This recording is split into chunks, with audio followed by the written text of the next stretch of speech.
বিরাট পুরুষদের মধ্যে মাঝে মাঝে যে ডিভাইন ডিসকন্টেন্ট, আধ্যাত্মিক অসন্তোষ দেখা যায়, স্বামীজির পরিব্রাজক জীবনেও তা একবার এসেছিল। তার মনে হলো যে বিরাট উদ্দেশ্যের কথা ভেবে তিনি সংসার ছেড়েছেন, সেই উদ্দেশ্য বুঝি আর সফল হবে না। তাহলে এই জীবন রেখে লাভ কি? অনাহার ও তপস্যায় তিনি দেহ ত্যাগ করবেন, এই রকম চিন্তা করতে করতে একদিন তিনি হেঁটে চলেছেন অরণ্য পথ। তাই সারা দিন এক মুঠো ভিক্ষেও জুটল না। সন্ধ্যার সময় ক্লান্ত হয়ে তিনি সেই বনের মধ্যেই একটা গাছের নিচে শুয়ে পড়লেন। একটু পরে দেখলেন একটা বাঘ তার দিকে এগিয়ে আসছে। স্বামীজি একটুও বিচলিত হলেন না, ভাবলেন ভালোই হয়েছে, আমিও ক্ষুধার্ত, বাঘও ক্ষুধার্ত।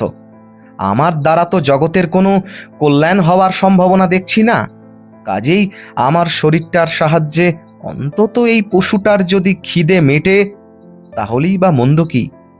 এই ভেবে তিনি শান্তভাবে শুয়ে রইলেন, যাতে বাঘটা তাঁর ওপর ঝাঁপিয়ে পড়ে। বাঘ কিন্তু তাকে দেখেও ঝাঁপিয়ে পড়ল না, হঠাৎ মুখ ঘুরিয়ে জঙ্গলে অদৃশ্য হয়ে গেল। স্বামীজি তখনও ভাবতে লাগলেন, হয়তো সে ফিরবে।